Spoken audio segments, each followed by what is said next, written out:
યુપીના સંભલમાં હિંસા બાદ મસ્જિદના સર્વેનો મામલો સુપ્રીમ કોર્ટમાં પહોંચ્યો છે।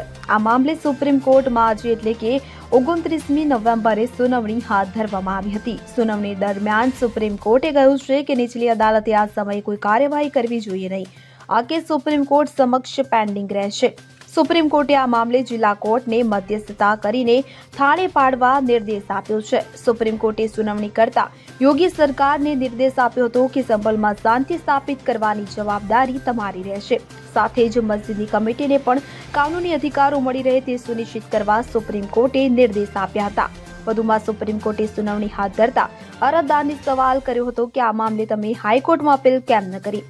તેની સાથે ટ્રાયલ કોર્ટને CJIને કહ્યું હતું કે જ્યાં સુધી હાઈકોર્ટ તરફથી કોઈ નિર્દેશ આપવામાં ન આવે ત્યાં સુધી આ મામલે કોઈ કાર્યવાહી હાથ ધરાશે નહીં। હવે આ મામલે આગામી 6 જાન્યુઆરીએ સુનાવણી હાથ ધરવામાં આવશે। આ સાથે ટ્રાયલ કોર્ટને 8 જાન્યુઆરી સુધી કોઈ પ્રકારનો આદેશ ન આપવા પણ સૂચના કરવામાં આવી છે।